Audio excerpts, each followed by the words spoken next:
نرمين مش هتعملي لبنتك اسبوع؟ بنتك الوحيده كل ولادك عملت لهم اسبوع، بنتك هتعملي لها اسبوع ولا لا؟ احنا احترنا معاكي. كل قرايبي وحبايبي كل شويه يبعتولي على الماسنجر على الواتساب، عيلتي كلهم ايه يا نرمين هتعملي اسبوع نجيلك ولا ايه؟ حيرتينا معاكي. كل شويه تقولي الجو طبرت، الجو حر، البنت تعبانه، هتعملي ولا مش هتعملي؟ فانا بجد انا محتاره. فقلت بقى مفيش غير حبايبي واخواتي هم اللي هطلع افكر معاكم بصوت عالي، نشوف انا يعني في حاجات مخلياني عايزه اعمل ونفسي اعمل قوي، وفي حاجات مخلياني متردده ان انا اعمل. ازيكم الاول يا حبايب، عاملين ايه؟ يا رب تكونوا بخير. بحبكم قد الدنيا وبشكركم على دعمكم ليا باللايكات القمر والتعليقات اللي زي العسل اللي بتجيني، اللي بحسها ان هي تخصني انا، ببقى مبسوطه بيها جدا. بصوا بقى يا حبايب، يا نرمين انت والده بقالك كتير؟ يا حبايب انا والده بقالي دلوقتي داخله خلاص في 70 يوم. طب ما عملتيش ليه لبنتك اسبوع؟ اقول لكم ان انا اصلا ولدت ولاده مبكره. الولاده المبكره عملت ايه يا حبايبي؟ اضطريت اجي في الشقه وهي مش متجهزه زي ما قلت لكم قبل كده. ده فيديو تاني بسيبه لكم تحت في اول تعليق مثبت اللي عايز يعرف انا جيت الشقه ازاي. فالمهم لما جيت هنا جيت طبعا مضطره بسرعه عشان ولدت الولاده المفاجاه دي، فما كنتش عامله حسابي على اي حاجه. فطبعا الشقه مش مجهزه التجهيز اللي يخليني استقبل فيها اعمل اسبوع. بس برضو في اراء تاني بتقول اللي هيجي دي عيلتك وحبايبك فمش هتفرق بقى معاكي، شطبتي ولا لسه عملتي ما عملتيش، ده اصلك هتبقى يعني دربغه بقى، ويعني الدنيا اصلك هتتبهدل ده اسبوع. حاجه كمان، انا لما ولدت بنتي جالها الصفرة تالت يوم، فلما جالها الصفرة كانت بين ان هي لا هتحجز في المستشفى، هتدخل حضانة، الصفرة عالية عندها، وزنها قليل، فاللي هو ايه كل كام يوم يعني يوم ويوم بنعمل لها التحليل. وحبيبة قلبي مفيش فيها أوردة، فكانوا بيعملوا لها بطريقة صعبة قوي علشان يقدروا ياخدوا لها جرعة. لولاش ما بعد كده عرفت ان في دكتور هنا كبير عندنا عنده قياس الصفرة بالجهاز. الجهاز ده رحمة للأولاد وبالذات يعني اللي هم مبتسرين دول. ف يعني لو لا قدر الله البيبي بتاعك عنده الصفرة، دوري على اي دكتور عنده الجهاز، ان شاء الله يكون دكتور كشفه ب2000 جنيه، يعني ارحم من ان هو يتشك شكه واحده حتى لو وديتيه اكبر المعامل. يعني انا وديت لمعمل المختبر، قلت عشان ده معمل كبير ويقدر ياخد العينه بكل سهوله.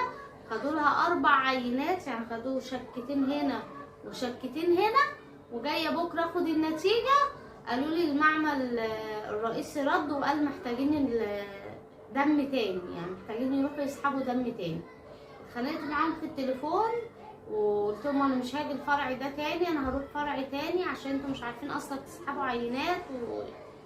وصورت صراحه البت جاياني، انا طبعا ما كنتش بقدر اتحرك، البت جاياني كلها ملزقه عيني، ويعني كنت سامعه صوتها بتقطع، فاللي راح معاها اتعذب وانا كنت معاهم على التليفون، بجد كان قلبي بيتقطع. فدوروا على الجهاز. المهم خدت لها في الصفرة دي، خدت لها اول كام يوم هتتحجز عشان وزنها، اول 3 ايام. بعد كده قالوها لا مستقرة، لا خلاص مش مشكلة. بعد كده جالها بقى الصفرة، قعدت معاها اكتر من شهر ونص، ده كتير. فانا مش عارفة ايه اعمل لها اسبوع ازاي. طيب وامتحانات وشوية عيد وشوية كمان الجو شوية حر شوية برد، طب نعمل ايه؟ المهم بابا دبسني وجاب لي اكياس السبوع، يعني عارفين القرطاس ده اللي بيدخل فيه حاجات السبوع، جابها لي قال لي يلا خدي اهي حاجات السبوع علشان ايه تبدأي. يعني حاجة تاني مخلياني حابة اعمل سبوع، ان ابني فادي التاني جيت مره قال لي يا ماما، وهو زعلان كده قال لي يا ماما دي صور اخويا بتاعت السبوع، انتوا ما عملتوليش اسبوع. ولقيته بقى اللي هو ايه يعني خلاص ده داخل خناقه بيزعق كده، انت ما عملتيليش اسبوع. قلت له لا استنى اهي الصور بتاعتك تعالى اوريك. يعني كنا اصلا كده مطلعين البومات وكده، وما اقتنعش غير لما شاف ايه صور الاسبوع بتوعه وان هو اتعمل له اسبوع وكده، انبسط قوي. لكن لو ما لقاش فيه اسبوع ليه اتعمل له اكيد كان زعل. وده اللي جاي في دماغي. مش مشكله الاسبوع هيتعمل تكلفته عامله ازاي، عاليه ولا واطيه، على الضيق ولا كبيره، بس المهم اهو يتعمل لها اسبوع. ده تفكير. علشان يعني ايه ما تجيش بعد كده تقولي مثلا لا انت ما عملتليش اسبوع زي اخواتي. يعني انا عندي برقام ده اسبوعه على قد ما كان كبير قوي وحلو قوي، على قد ما انا ما استمتعتش بيه خالص. يعني برقام ده جاب له باباه الحلويات من عند العبد، جده علق له انوار بره، وجابوا له دي جي، وجابوا له الحلويات والجاتوهات بقول لكم زي ما من عند العبد. العيله كلها اتجمعت بقدره قادر في اقل من ساعه، ما تفهموش ازاي. يعني انا كنت اصلا خارجه في برقام 5 يوم الولاده، وبعد بكره الاسبوع، فاللي هو اعمل برضو ولا ما اعملش، اعمل ولا ما اعملش. بس ساعتها ما كانش ليا بقى انا ايه القرار ان انا اخده، لا كان القرار ان يعني كانت جدته اللي هي مامة بابا جايه من البلد ومعاها ولادها اللي هم اخوات جوزي، كانوا مزغططين فكانوا عايزين يفرحوا، واخويا انا كان صغير برضو فكان عايز يفرح، فاللي هم عاملينهم عشان العيال. وفعلا عملنا السبوع وكان اسبوع كبير قوي. صدقوني الاسبوع ده انا ما دقتش منه واحده حتى، يعني في اسبوع مش عشان حاجه، عشان انا كنت تعبانه وناسفه ومنقول لي دم، فما كنتش خالص مستمتعه بيه. ومعمول فيديو للاسف ده اسوأ شريط فيديو ممكن تشوفوه. يعني لو لما تيجي الصور بوريكم كنت عامله زي الصفرة وشي شاحب وحاجه صعبه، فما استمتعتش. فعشان كده بعد برقام انا بطلت اعمل حوار اللي هو ايه ان اعمل في اليوم السابع ده. انا ايه اللي يخليني كله يبقى فرحان وانا اللي قاعده تعبانه ومش عارفه اتحرك، مش قادره خطي، مش عارفه اعمل اي حاجه. لكن في فادي عملته اليوم ال23 وكان لطيف وحلو وجامد برضو. بنتي بقى بفكر طب انا دلوقتي هجمع الناس دي كلها بعد 70 يوم واقول لهم انا هعمل اسبوع؟ يعني الناس يئست. انا عمتي كل شويه تبعت لي نرمين يا نرمين قولي لي هتعمل اسبوع ولا لا، وانا اقول لها حاضر يا عمتي ان شاء الله. قامت البنت بعد كمان ما خلصت السفره جالها ايه التهاب رئوي. انتوا عارفين الجو شويه برد شويه حر، شويه برد جدا شويه حر جدا، فيعني حاجه روشه. جالها من التهاب رئوي، والدكتور الله يسامحه يعني الله يسامحه تروحي يقفلها في وشك. انا غيرت على عموم الدكتور من كتر ما انا يئست منه. يعني تروحي يقول لك بصي احنا هنعمل جلسات بخار وهناخد قطره اوتردين، ولو ما اتحسنتش بعد يومين تاخدي المضاد حيوي ده، وبعد ما تاخدي المضاد حيوي يومين وتجيني. ولو ما اتحسنتش دي ما بتنفعش خالص ولا تتنفس ولا تحصل اي حاجه. لو ما قدرتش ترضع يبقى كده هنحجزها في المستشفى علشان تقدر تتنفس، عشان ما فيش حل للالتهاب الرئوي غير كده. فبصي يعني المهم يعني في الروشتة يوصلك للمستشفى، يعني يقعد يقولك خطوات خطوات خطوات لغايه ما يوصلك للمستشفى.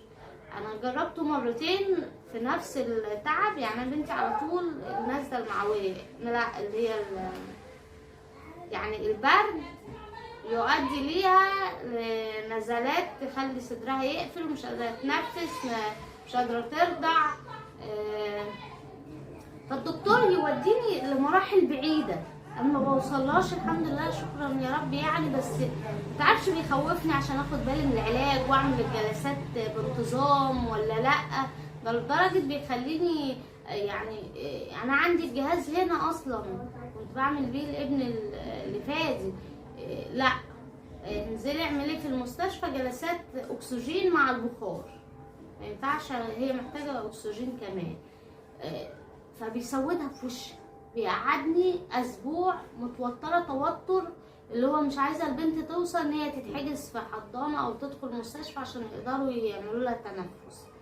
ف بيخليني بقى الاسبوع ده خلاص ااجل، خلاص مش افكر في اسبوع ازاي. بس هي الحمد لله الحمد لله نشكر ربنا، هي دلوقتي كويسه والدنيا تمام. فقولوا لي اعمل ايه؟ اعمل اسبوع على القد، لان صراحه انا يعني انتوا عارفين الظروف دلوقتي مش زي الاول، يعني مش زي الاول خالص. يعني كل يوم الحاجه بتغلى، كل يوم الحاجه مش عارفه ايه، في اولويات، في ان انا في شقه محتاجه توضيب والكلام ده كله. فاعمل اسبوع على قد كده وافرحها، اخد لها كام صوره اللي هي هتبقى دليل براءتي. وهو لما تسال اتاخرتوا ليه، متاخر احسن ما يتعملش خالص، ولا ما اعملش واخليه كده خلاص كده الناس يعتبر يئست اصلا وبطلت تسالني هتعملي حاجه ولا لا. فاللي هو اعمل ايه؟ اعمله ونعمل هيصه من جديد ونظبط الدنيا، ولا بلاش واسك على البوك ويبقى كده خلاص، واعمل لها مثلا عيد ميلاد في السنه كبير او كده. مش عارفه، محتاره قوي ونفسي افرحها زي اخواتها، لان اخواتها الاتنين انا عملت لهم حاجات حلوه. وانا والله كان نفسي اعمل لها حاجات احلى واحلى، بس يعني ايه، الوقت زنقني اكتر من الفلوس، يعني كوقت وزنقه وقت وامتحانات وجو مش مظبوط، وان انا اجمع العيله في وقت زي كده. بس انا متاكده يعني عيلتي حبايبي، يعني ما اقولكمش، مجرد ما بقول يا مناسبه تخص نرمين وجمال تلاقيهم على طول في الوقت موجودين. واصحابي حبايبي اكيد هيبقوا معايا وكده، فاللي هو شايفين كميه التداخل في الافكار، يعني لا لا، ويعني هم سايبين لي انا اللي هو ايه، حريه عايز تعملي اعملي، مش عايز تعملي ما تعمليش.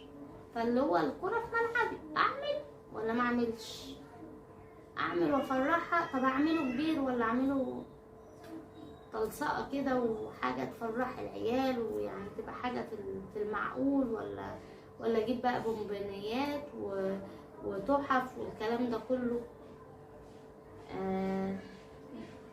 انا واحده بتاعت جوالات وكنت بصور في التحف وحاجات السبوع وكده، بس صدقوني انا بتجيني اغلب تحف بتاعت السبوع بتبقى بالنسبه لي بتترمي، يعني ما بتقعدش.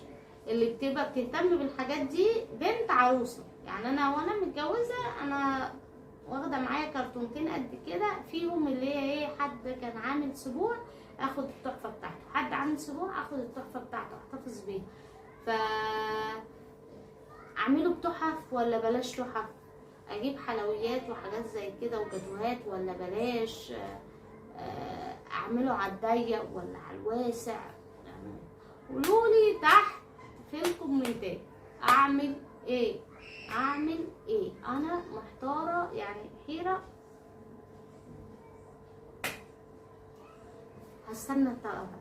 هستنى تحت رايكم تقولولي بجد، عشان عايزه اخد القرار بسرعه. انا دلوقتي خلاص اعتبر داخله في 70 يوم، فما اظنش بعد كده هيبقى له لازمه يعني. وهل فعلا لازم أنا اعمله في يوم يكون فردي والكلام ده، ولا ايه نظام؟ يعني انا في ابني انا التاني ما عملتوش برضه على اليوم السابع، كنت تعبانه جدا وانا بولد قيصري والكلام ده. ف قولولي اعمل ايه تحت واظبط الدنيا ازاي. يعني اول حاجه اعمله ولا ما اعملوش؟ ماشي. تاني حاجه اعمله على الضيق ولا على الواسع، يعني كناس يعني اعزم المقربين قوي ولا اوسع الدايره. في اقتراح تاني اعمله في شقتي ولا بره شقتي، عشان شقتي مش مجهزه. في اقتراح تالت يعني اعمله كتكلفه كبير ولا لا، شويه فشار وحمص وحلاوه واكياس فاهميني الحاجات اللي هي ايه الحلوه دي اللي بتفرح العيال والشوكولاتات والكلام ده، ولا اجيب بقى تحف والكلام ده. قولولي ادي 4 هم 4. قولولي كده تحت اعمل ولا ما اعملش، اجيب اخلي ناس كتيره ولا قليله، اعمله في الشقه ولا بره الشقه، اعمله على الضيق كده والم الليله، ولا اوسع واجيب حاجات اكتر يعني، لان انا محتاره. فاهمني؟ قولولي بسرعه عشان لو قررنا نعمله يبقى ما اظنش بعد 70 يوم يعني هيبقى اوفر قوي يعني كده. خلاص نعمل لها ايه؟ نعمل لها على كل المدارس بقى. ماشي، يلا اشوفكم على خير في فيديوهات جديده، واستنى رايكم عشان رايكم يهمني. انا رغيت كتير، انا رغايه، عرفوني كده، عرفوا مين انا بحب ارغي. ولما بفتح معاكم انا بحس ان انا بكلم مروه صاحبتي، شيماء صاحبتي، ناديه، يعني بحس ان انا بكلم حد من صحابي المقربين، فبكلمكم عادي بكل عفويه. فيلا بقى اصحابي وحبايبي اللي في القناه اللي بيتابعوني على طول وبيقولوا لي ارائهم، اكتبوا لي ارائكم وقولوا لي اعمل ايه. ماشي، باي باي.